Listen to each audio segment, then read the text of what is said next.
नाम का सुमरन सुखों की खान है, पर इस कलयुग में सुमरन करना अपने आप में बहुत बड़ी चुनौती है। और बातें इंसान आसानी से करता रहता है, पर जब मालिक के नाम, भक्ति, इबादत की बात आती है तो उसे बहुत मुश्किल लगता है, बड़ा वजन लगता है, परेशानी आती है। जबकि वह भूल जाता है कि मालिक का नाम ही एक ऐसा है जो तमाम परेशानियों से आपको मुक्ति दिला सकता है। राम का नाम, अल्लाह वाहिगुरु गौर खुदा रब का नाम लेने में कुछ लगता तो है ही नहीं। ये एक ऐसा बिजनेस व्यापार है जिसमें आपने कुछ भी इन्वेस्ट नहीं करना, फायदा 100% गारंटेड है। आप पैदल चल रहे हैं, कहीं जाना चाहते हैं, चलते जाइए, देखते जाइए, लेकिन जीभा से और ख्यालों से राम का नाम लेते जाइए। आप यहां जाना चाहते हैं, वहां भी पहुंच गए और प्रभु की, अल्लाह राम गॉड की भक्ति हो रही है। बताइए, कोई काम धंधा छुड़वाया? क्या आपने अलग से कुछ किया? नहीं ना। और फायदा 100% होगा, और फायदा भी ऐसा होगा जिसकी आपने कभी कल्पना भी नहीं की। क्योंकि राम का नाम आने वाले पहाड़ जैसे कर्मों को कंकर में बदल देता है। उदाहरण के तौर पे, कोई भयानक बीमारी आपको आने वाली है, आपका पैसा, आपकी अकल, आपकी चतुराई, अचानक आने वाली बीमारी या एक्सीडेंट या किसी चीज से आपको नहीं बचा सकती, पर हम आपको गारंटी देते हैं, अगर आप राम का, प्रभु का नाम लेते हैं तो वो आपको आने वाली इन बीमारियों से, परेशानियों से 100% बचाएगा। है ना कमाल का बिजनेस? लगाया कुछ भी नहीं और फायदा ही फायदा। खाना खाने से भी आसान है प्रभु का नाम लेना। खाने में तो कौर तोड़ो, लगाओ, चबाओ, निगलो, कितना कुछ करना पड़ता है, और इधर कुछ भी नहीं, जीभ हिलाते रहो या ख्यालों से राम राम गाते रहो, बड़ा ही आसान है। इसलिए इस कलयुग में ईश्वर का नाम लेना बड़ा आसान है कि वो लंबा चौड़ा नहीं, लेकिन मुश्किल भी बेहद है। क्योंकि काम, वासना, क्रोध, लोभ, मोह, अहंकार, मन, माया, सातों का चक्र भी है। इसके लिए कोई ट्रेनिंग नहीं देनी पड़ती। बाल बच्चे, परिवार होते हैं, उनसे आप प्यार करते हैं, विषय विकार में खोते हैं, उसके लिए कोई ट्रेनिंग सेंटर नहीं खुले हुए। हाँ, दुनियावी ज्ञान के लिए स्कूल, कॉलेज है, और इंसानियत के लिए, रूहानियत के लिए, प्रभु के प्यार मोहब्बत के लिए रूहानी कॉलेज, स्कूल, सत्संग होता है। इसमें आके बैठो, और बैठो भी दीनता, नम्रता से। यानी ये सोचो कि मैंने सुनना है, फिर कोई नतीजा निकालना है, तो आप सब कुछ हासिल कर सकते हैं। अगर पहले नतीजा निकाले बैठे हो तो हासिल क्या होगा? पहले ओपन माइंड, खुले दिमाग से सुनो, फिर विचारो, और फिर अमल करो। संत कभी कोई पैसा, कपड़ा लत्ता, जमीन जायदाद, चढ़ावा नहीं लिया करते, क्योंकि अगर भगवान दाता है तो उसकी भक्ति करने वाला संत, पीर, फकीर मंगता कैसे हो सकता है? बल्कि संत तो कहते कर्म योगी बनो और ज्ञान जोगी बनो। काम करके खाओ और ईश्वर का नाम गाओ, उसकी भक्ति, इबादत करो। ये संतों का सिखाना है। जो सीख लेते हैं, जो सुन के मान लेते हैं, उन्हें किसी भी तरह की कोई कमी नहीं रहा करती। इसलिए वचनों पे अमल करना सीखो, वचनों पे चलना सीखो। जो सेवा सिमरण करते हैं, जो भक्ति इबादत करते हैं, मालिक उन पे दया में रहमत जरूर बरसाया करते हैं। प्रभु की भक्ति कभी व्यर्थ नहीं जाती।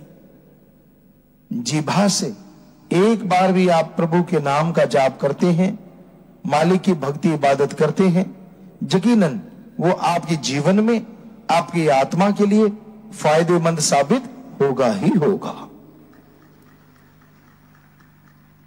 आप अपनी आदत को बदलना चाहते हैं, अपने विचारों को बदलना चाहते हैं, बदल सकते हैं आत्म बल के द्वारा, लेकिन बड़ा आसानी से बदला जा सकता है प्रभु के नाम के सुमरन से, भक्ति इबादत से। वरना आदमी की आदत जल्दी से बदलती नहीं। गांव में देखा है, पशु रस्सा चबाने लग जाए, कितने बढ़िया उसके आगे भोजन रख दो, आटा रख दो, बिनोले रख दो, कुछ भी रख दो, खाते खाते रस्सा चबाएगा जरूर। चलो उसका तो इंतजाम में चिकली चिकला मुंह पे चढ़ा देते, पर आदमी की आदत को बदलना कोई आसान काम तो है नहीं। जो आपको आदत पड़ी है, आप उसी के अनुसार सारी लाइफ गुजार देते हैं। तो आदत अगर बदलना चाहो, सेवा और सुमरन जरूर करो। सेवा सुमरन में ही ताकत है, वो आपकी आदत को बदल देगा और मालिक की दया में रहमत के लायक आपको बनाएगा, अंदर बाहर की खुशियों से आपको मिलवाएगा। कई बार आदमी खुद ही दुखी हो जाता है अपनी गंदी आदतों से, उसमें भी सहायक है राम का नाम। आप सुमन करो, आपकी वो आदतें आपसे दूर होती जाएंगी। जैसे जैसे आप सुमरन से जुड़ते जाओगे, जैसे जैसे आप सेवा सिमरन करते जाओगे। तो सेवा और सुमरन एक ऐसी ताकत है, ऐसी शक्ति है, जितनी कोई करता है उतनी ही खुशियां उसे मिला करती हैं। सच्चे मुर्शिद कामिल साईं शाह मस्ताना जी दाता रहबर,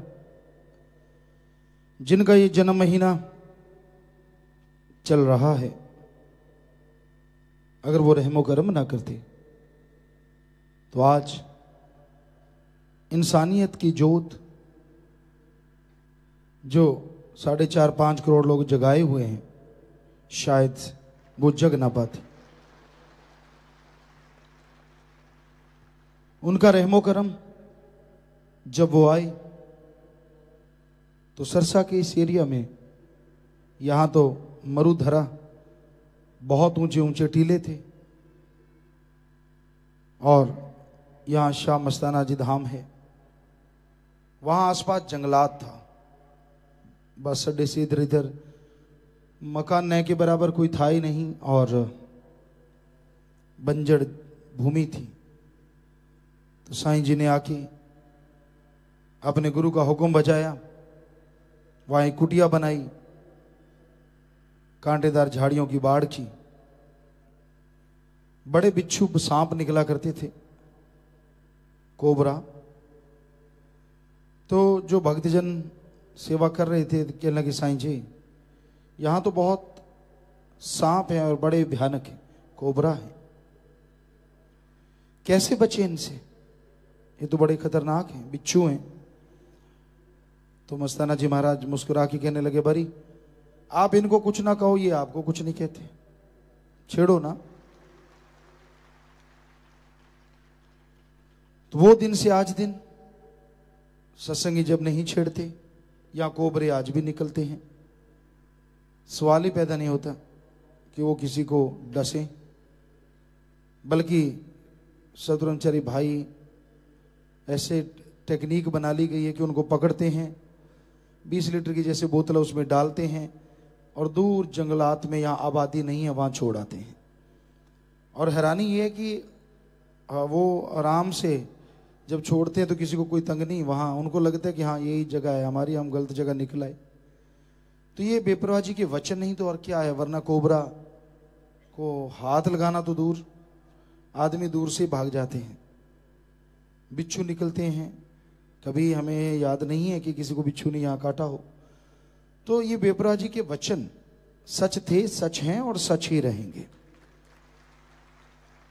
हाँ, अगर आप उन्हें छेड़ने लग जाओगे, उन्हें सताओगे, ये तो साईं जी ने नहीं कहा।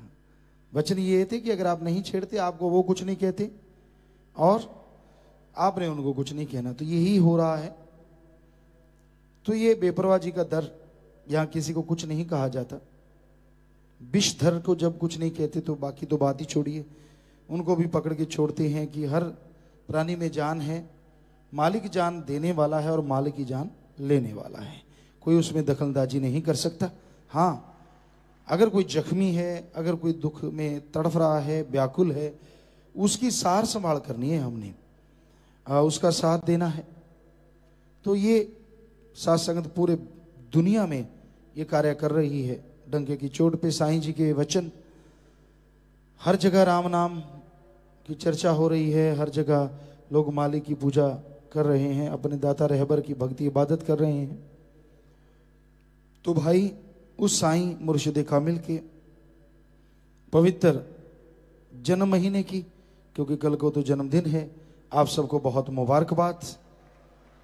और मालिक से दुआ करते हैं कि आपके अंदर और दृढ़ता आए, और यकीन बढ़े, और खुशियां हासिल करो, घर से गम दुख दर्द चिंताएं मिट जाएं, शरीर से अवगुण खत्म हो, गुणों का निवास हो और गुण बढ़ जाएं, और आप मालिक के नूरी स्वरूप के दर्शन कर पाएं। दृढ़ यकीन, दृढ़ भरोसा जिनको होता है वही मालिक को हासिल कर पाते हैं। जिनका पारे की तरह प्यार होता है, पारा टाइप, ऊपर गया नीचे गया, ऊपर गया नीचे गया, वो मालिक की रहमो करम को हासिल नहीं करते। मालिक के प्यारे तो एक रंग होते हैं। हम आपको एक छोटी सी बात सुनाते हैं, कई बार सुनाई भी है, कि कहीं परवाना बैठा हुआ था, शमा जलने की उड़ीक कर रहा था, तो वहां एक टिड्डी आई, कहने लगी मेरे से दोस्ती करेगा? कहने लगा तू रहने दे, अपना रास्ता नाप, मेरे से दोस्ती करके तू मेरे साथ नहीं चल सकती। कहने लगे ले तू ज्यादा फन्ने कहाँ है, मैं तेरे से दोस्ती करूंगी और जिस रास्ते पे तू चलेगा मैं भी चलूंगी। कहने लगा जाने दे, करने की बातें होती हैं। कहने लगे नहीं नहीं नहीं, मैं तैयार हूं बिल्कुल। कहने लगा चलो आप देख लेते हैं, फिर दोस्ती कर लेंगे। कहने लगे नहीं कर। कहता ठीक है, मेरे अनुसार करना। कहती ले तू कर सकते, मैं कौन सा नहीं कर सकती, टिड्डियों के भी पंख होते हैं। तो क्षमा निकली, जैसी क्षमा जली, और उस क्षमा पे परवाने का तो फिर मतलब ही ये है कि जैसे ही क्षमा जलेगी, आग जलेगी, तो वो परवाना दौड़ के जाएगा। तो परवाना कहता चल चलें। कहती किधर? कहता वो देख आग की लपट देख रही है। कहते हाँ। कहता मेरा तो वही घर है। कहती है पागल? कहता अभी तो तू कह रही थी मैं दोस्ती निभाऊंगी, तेरे साथ जाऊंगी, अब? कहता ना ना, वो तो यहाँ दोस्ती ठीक थी, तेरे मूर्ख का क्या है? कहता मेरा देख नजारा, मेरी तो वही महबूबा है। बस उस आग के लपट में उसने झट से छलांग मारी। कहता आजा। टिड्डी दूसरी तरफ उड़ गई। कहती ना बाबा, तेरा काम मैं नहीं कर सकती।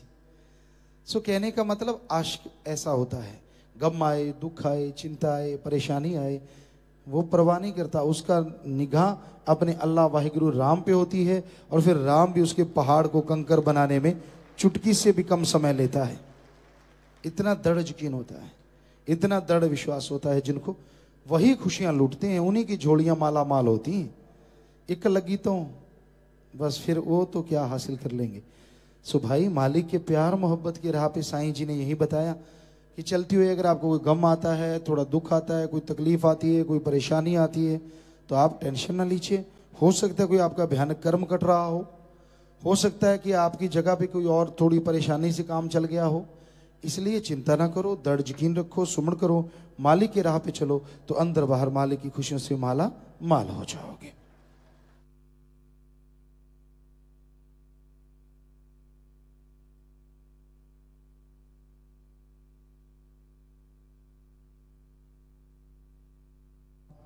अवतार महीने की खुशी में साथ संगत पर्ण करना चाहती है। नंबर 1, कभी मनमते नहीं चलेंगे, हमेशा सतगुरु के वचनों को ही सम्मुख रखेंगे।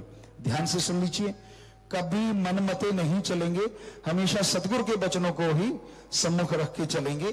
कभी ऐसा हो भी जाता है तो सिमरण करके नारा लगा के उसी टाइम माफी मांगेंगे, पर बार बार नहीं। अपने सतगुरु के बराबर किसी को नहीं समझेंगे। ये 2 आपकी तरफ से लिख के आए हैं, जो ये पर्ण करना चाहते हैं हाथ खड़े कर ले। सो आपके घर में और नई खुशियां आए, दया में रहमत से मालिक नवाजे, अंदर से रहमो करम करे, आत्मविश्वास बढ़ाए। सो जोर से नारा लगा के हाथ नीचे कर लीजिए, आशीर्वाद। धन धन सतगुरु तेरा ही आसरा। सभी साध संगत जी से निवेदन है कि मेरा चैनल जरूर सब्सक्राइब करें जी।